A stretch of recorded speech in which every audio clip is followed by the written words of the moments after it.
Welcome to the podcast, everybody.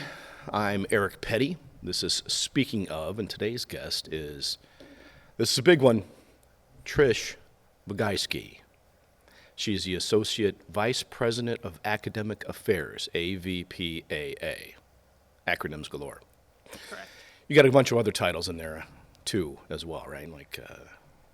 Yeah, but that's the big one. That's the big one? That's what the one matters? that most people know me for. Yeah. I'm the, at home, I'm husband, father, grandfather, and guy who takes out the trash. Awesome. Many faceted. The hats are just, it's so big. If you talk about all those things, then I have even more. So. Well, right, let's hope so. That's all I have. Okay, great. That's all literally, the extent of my hat-wearing opportunity. I doubt that. I'm glad you agreed to be on the show. You're retiring here pretty soon. January. In January of this year. You counting down the days, you got one of those calendars with the X's on it? I do not. I do no? not. Nope, I'm one of those. I'll be here until the moment that I walk out the door. In November. January. I understand. Let's do a portion of the podcast that we like to call 3 questions. Yay! First question. Bugajski, what nationality is that? Polish. Polish. Who is your favorite Star Trek character? Deanna Troi. Why is that? I mean, I get it, but Deanna over Data or... Deanna's an empath, and that's somebody that I think I hope that I am, or certainly want to be. Somebody that understands people and works to help them figure themselves out. Well, that's interesting. Do you ever think about going into counseling or anything like that? No. I always wanted to be a teacher. Really? Mm-hmm. Are you empathetic to your students when they're in classes? I hope so, but they would be the ones to answer that, not me. I wonder if can we get a couple of those on the line real quick, John? Let's get a couple we got a few callers probably today. Got to happen. Great. Third question is, how's the year of Trish going? The year of Trish is going really well. I'm doing lots of things that are outside of my comfort zone. I love that. Well, let's talk about that. Let's start there. I know a while back you and I were talking because you had said that you would, what did you do? You did some karaoke. I did. Did you sing Faithfully by Journey, the karaoke world's hardest song? I did not. What'd you do? I did Perfect by Pink. Perfect. Why that song? I don't know. That's just the song that, when I decided to do it, that popped into my head first. I thought, isn't everybody's first karaoke song usually Love Shack or Meatloaf or something Maybe, like that? I don't know. That was the one. When you went up on stage, did you hide behind the microphone stand? Did you wrap it around your arm? Did you cry? I did not. Everybody cries. I did not cry. No? I laughed. I laughed at myself, but I had a great time. Did you walk off with much applause? Or was it Honestly, I don't remember. I was so scared. Just sing the stone song and cold leave. quiet kind of thing? What I usually get. No, the folks that came with me were very responsive and Yeah? really cheered me on. What made you want to change some things? I think there are lots of things about me that people assume, and so I assume them as well, and I decided it was time to do something different. So almost anything people suggested I tried. I don't swim, so I couldn't do anything water-based, and I am not jumping out of a perfectly good airplane. But the rest of the things I would at least consider. Yeah, I'm with you on. I'm not a good swimmer either. I don't know about the airplane. That just doesn't. I mean, if it's on fire. Well, if then, everybody's jumping, maybe. Right. I mean, might as well follow not everybody. solo. What if the plane is okay and everybody's still jumping out? Would you follow then? Probably not. Me too. I don't know how I feel quite about that. What else did you do in this year of Trish? And I call it that. I know it's something I branded for you. Call it the year of Trish. It was trying new things. What else did you do this year? I've done axe throwing. I'm getting ready to get a tattoo. I'm doing that later this month. Hold on. You're throwing a lot out at this show. Axe throwing, was it at someone? No. Like give you 3 seconds to run and... Nope. Were No, you good that at is it? not me. Were you good at it? Were you... Not particularly, but I did make the axe stick in the target a few times. So Really? that was good. Did you do the hatchets too or just the axes? Whatever they gave me. I mean, how big is the handle? Oh, they were small. Oh, so it's more of a hatchet. More, yeah. Okay. What was the second thing you said again? What was the second thing? I don't remember. I just said it and I don't remember. Let's see. I can't even remember all the things That's that I all right. did. I had a running list, but We'll go through those that are at the this- ones that are standing out the most. So you had axe throwing. You're going to get a tattoo Yep.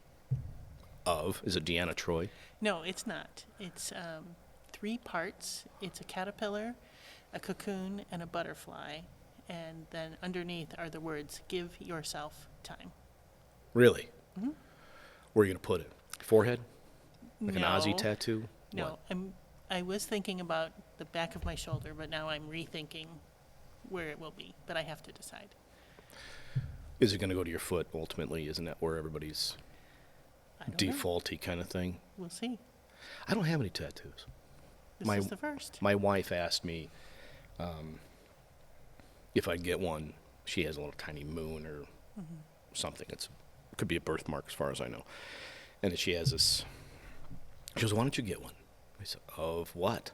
And she goes, "Well, you can get the Notre Dame thing." I'm like, "Yeah, I know, but they haven't had like really great seasons, so it's like getting a Cubs tattoo." But then again, they did win the World Series, so you know what I mean. I'm really torn. It's kind of an insight. So that's axe throwing, tattoos. What else you got? You did some theater stuff, didn't you? I did. I auditioned for a play, What was the play called? The Father. Oh, that's right. Right. You telling me that? Yeah. You would think I would remember. Like I said, I kept a list and I had a number of things, but You've done a lot this year, though. I have done. I've come out of who people expect me to be. I've spoken up in meetings. I've tried food that I wouldn't ordinarily try. Such as? I did Korean barbecue, which was something new for me. I've also, this is very small, but I'm a rut person. So when we go to name a restaurant, I get the same thing. So I've been trying new things. I've also been trying not to add things to it. Like I try not to add salt or try not to change. Can I have this except that piece? I'm trying to just have things the way that they're ordered. Really? Was that a big thing for you back then? Just It was. the exception or addition and subtraction of something? Yep. That's how I am. You give me a plate of food, and I'm not gonna. Yeah. If Oh. you make it and I don't have to, I completed a 5K. I've actually completed 2 5Ks, walking, not running, yeah. and I'm working toward a 10K. Really? Where'd you do the 5K at? Here in town? Yes, I did Girls on the Run, and then I did a virtual one. I can't remember it was an organization for children, but it was Mothers something. I just don't remember what it was Was that called. how do you do a virtual one? I've heard of that. I don't know anything about it. For what I did, I ordered all of the pieces and sent the money, and then I had to put my little race number on, and then I recorded parts of my race, my walk, Oh. and then I had to upload it, and then I got my medal. Well, that's really cool. I thought you were on a treadmill. Oh, That was no. my assumption. No, I went outside. So, They did quite a few of those during COVID, didn't they? yeah. Thought so. They did. Wasn't sure. Yep. Anything else? What's your biggest? I think karaoke was my biggest, but now I think the tattoo will be. I think you should get it on your Something big. neck, Yeah, I don't think so. like a tarantula. That's a big look. No. That's a hard look to pull off, but people do it all the time that I see at fireworks stands. That's Yeah. No, usually where that's- they are.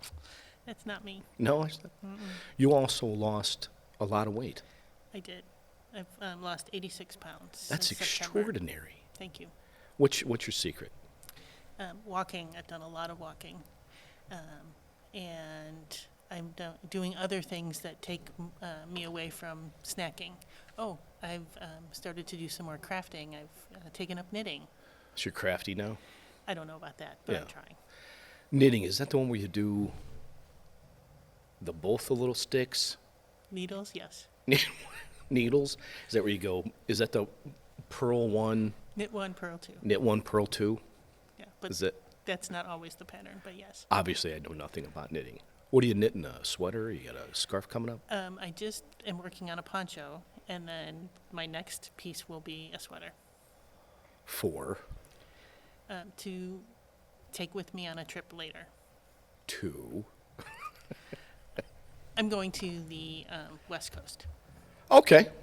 I've been wanting to go there. My wife and I were going to go to the West Coast and see the redwoods. And we're going to take a train. Oh, very nice. Yeah. And it was like a 60-hour train ride.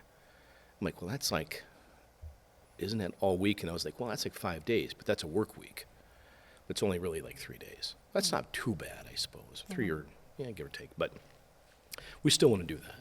I want to see the redwoods before, there's only like 3 or 4% of them left. Right. Which kind of, that stinks. I hate that. You've been here 20 years? Just finished 19, so 19. it'll be 19 and a half. When you leave here in January, would that be 20 years total? No, 19 and a half. Still 19 and a half. What'd you learn? We can start back in 4th grade if you want to go far back. Right. I would say I've learned a lot of things. I've learned to listen to people. I've learned that I'm not the most important person, that the people around me are the most important people. I've learned that I can do lots of things that I didn't ever think I could do. I've learned to ask for help. I've learned to help others. I've learned to say yes, but not always. There are times when it's appropriate to say no, although some folks around here would laugh if they heard me or when they hear me say that. Because you never say yes kind of thing? Or No, never I never say no. I never say no, okay. Yeah. I won't give the secret, but there's a secret to get me to do things. You're not going to share that with everybody? Well, if you ask me, can I do something, and I physically can do it, then You I have say the yes. ability. Right. I If get you you. ask me, will I do it, then I can say no. But if you ask me, can I do something, the answer is almost always yes. You heard it So, here, folks. yeah. If you want to get something done, Yeah, just ask. that's the verbiage. I've learned a lot about myself. Things that I thought I could never do, I have done. I've learned that I learn more from my students than they will probably ever learn from me. Agreed. I learned that my colleagues are people that I can rely on and hopefully can rely on me. I've learned more about my spiritual side, which I think is a good thing. And I've learned that it's okay to be me. That's a tough one for me, too, oddly enough. I usually get a lot of feedback from people that, I'll say something and they figure it's fun to jump on, which most time I can handle, but it gets old, after a while because you just, I'll just back away from this a little bit, kind of leave it all alone. But, those are kind of some big things to learn. Is that a lot of stuff you just learned in the last couple of years, or has that been something that you learned pretty early on and carried along with you? I think both. I think it's been evolving. I started to learn some of those lessons early, and more of them came to fruition later. But I'm hopefully still learning every day. Yeah. There are still things that I don't think I can do, and then I surprise myself and I do them. It's been an interesting journey. It's not linear. I haven't learned things in a linear fashion. It's kind of, when I need to know it, when I need to learn it, it appears. Yeah? You talked a lot about belonging in the past. Whether that's, in the group that you work with or that's any other kind of thing. Belonging is a big thing. What's that mean to you, especially as it relates to Franciscan values and such? Wow. Belonging to me is being in a place where people around me challenge me but also support me. I think challenge is the easy piece, especially someone who is a perfectionist. It's easier to find the challenges and find the things that I'm not doing well. But when the folks around me also support me, I think it's easier, although not easy, but easier to see the positives. I think that's, for me, part of belonging, but knowing that I don't have to be perfect and that I can be my true self, that's when I need to belong. The future is what you make it, so make it matter. At the University of St. Francis, We'll help you build a purposeful life. one based on your interest, goals, and desire to make the world a better place. Learning is personal here. You'll be known by name, Supported by experts. and connected to professional opportunities. Our Catholic values will inspire you to use your education for the greater good. By serving and leading others. Build a life of meaning and purpose. At the University of St. Francis. You. You belong here. Is your true self with a Statue of Liberty horns, hair Sure. thing? What's that called again? Liberty spikes. Liberty. I was pretty close. I had Liberty in there. You did. Liberty spikes. Yes. Do you put those on with folks? If you don't know what this is, I'm gonna have to see if we can find a picture. See if John can get a picture of Liberty spikes, because I'm still not 100% sure what this is. But when was this? You used to have Liberty spikes? In the 80s. The 80s. Was that the time to do it, or was that That's just the when time it happened? that I did it. Yeah, that's when you did. Yeah. Were they purple? No. Just blonde. Just blonde? Mm-hmm. Why wouldn't I would go purple I if that were I me? did have alternate colors of hair, but really, with the exception of Fire Engine Red, they were in the normal spectrum. I had Annie Lennox White, if anybody knows Annie Lennox anymore. Susan Powder White as well. Right. And then I've had black and various shades of brown, but no purple. Do you know what your real hair color is anymore? No, not really. Why is that such a thing with women?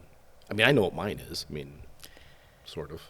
I just like to change Great. things up before and do things that would get attention. Yeah. Now I'm just covering gray, but actually I haven't colored my hair in a long time, so this is probably as close to my natural as it ever will be. What is that? Light brown?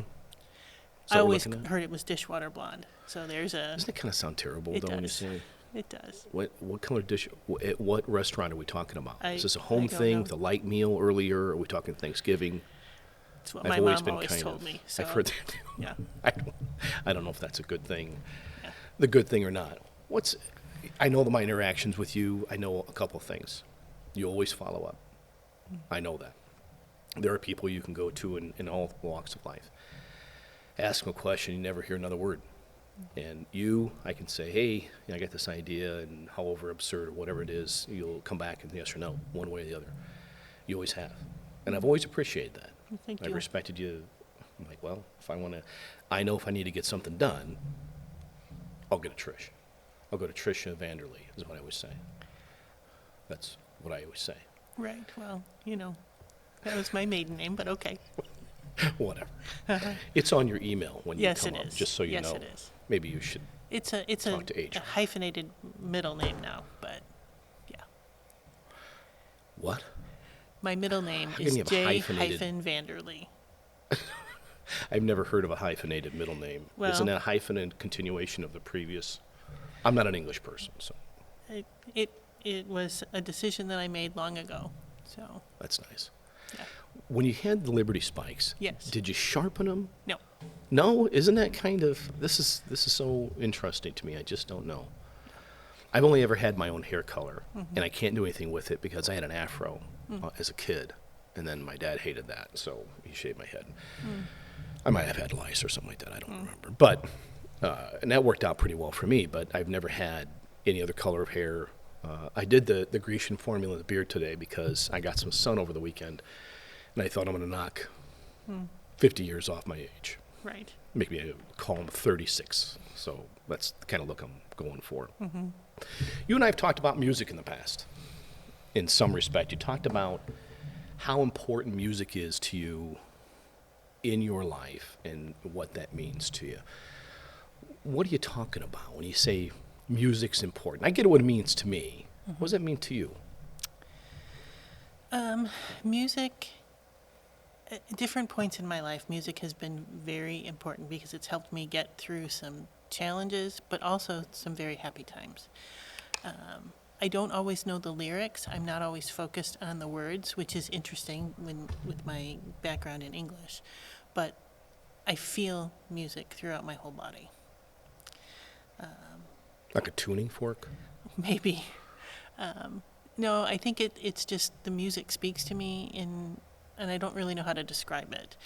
When I was younger, particularly when I was in high school, I would go to the music room when the jazz band was practicing, and I could just work for hours without even realizing that time was passing. Just you had that as background music kind of a Yeah. thing. I think the music sometimes calms all of the ideas that are running around in my head. But I've had a couple of people in my life who, when I talk about things, they come back with a song. And will quote songs to me, or just, maybe you should listen to, this song or that song. So it's always been important. When I really connect to a song, I try to connect it to a person. So when I, hear this song, I think of X person, or attach it to, a memory. We do a lot of sporting events, and there's always a lot of music at sporting events. So there will be different songs. We go to see the Tin Caps all summer. Yeah. And so there's different music that I remember from the different seasons, or I'll remember a song that was playing when Kriska did something, our daughter.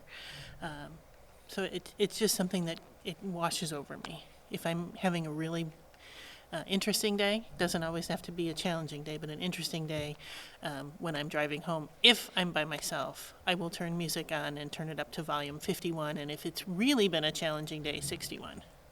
What's the top end on that?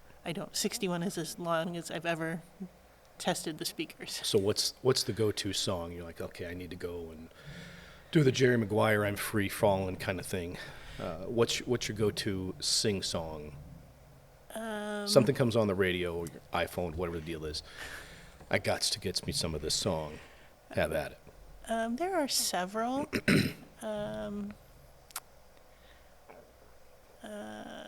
Miley Cyrus, "The Climb" is one right now, and that's not very upbeat, but it's. Is that it's where she's one. dressed up like Jane Fonda or whatever? I don't know the newest- videos. I doubt it. I don't either. I doubt it. The Climb, I don't know The that Climb. Another one is, there are so many. It's hard to pick.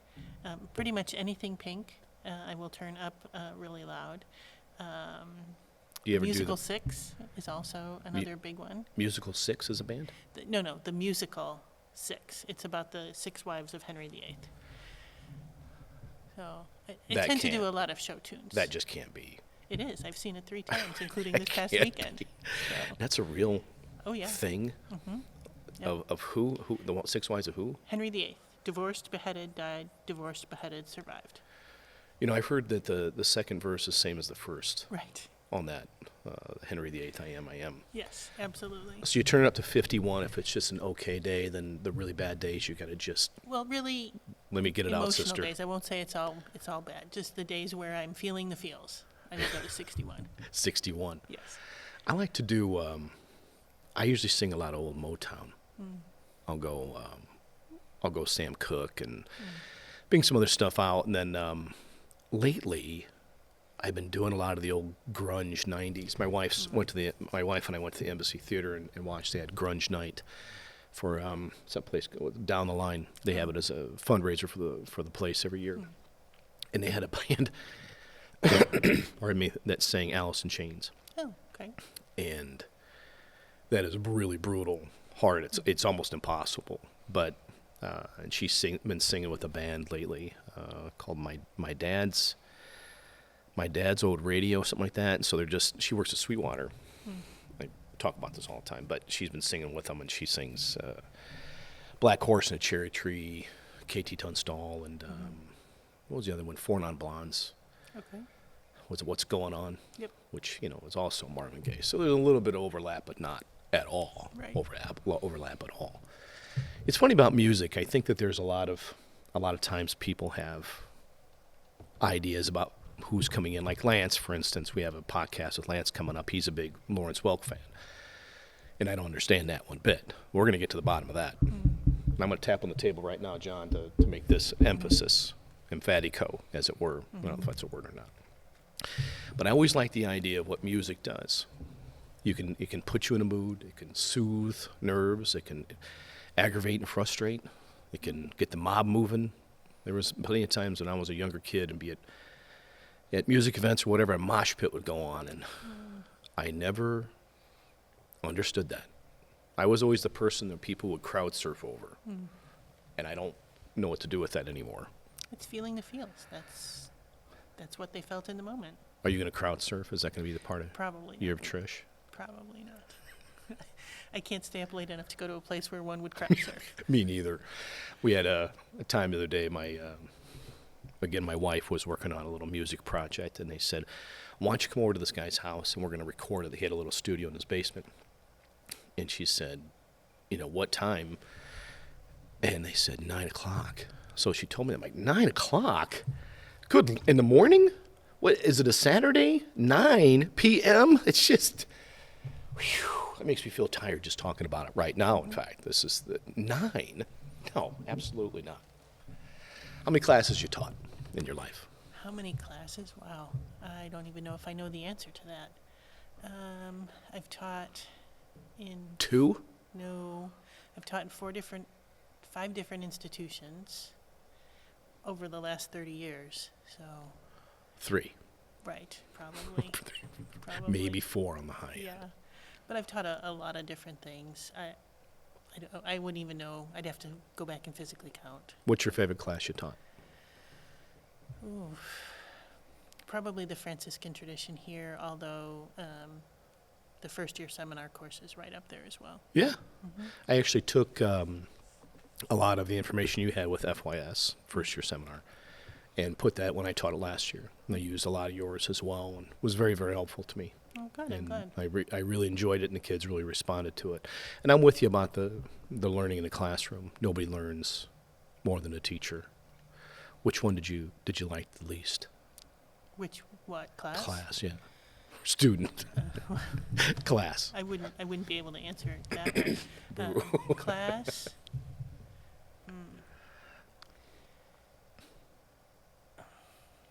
Probably freshman composition or first year composition, depending on where I was. Just because in one of my positions, I'd had 5 composition classes a semester. That is brutal. And sometimes by class number 4 or 5, I would just say, okay, I have no idea where I am now. So if I'm telling you something you've already heard, tell me to stop. Or if I'm saying something you have no idea what I'm talking about, say, well, we didn't get that. We've not heard that before. But I can't think of anything that I really disliked. Being a teacher is who I am. Yeah.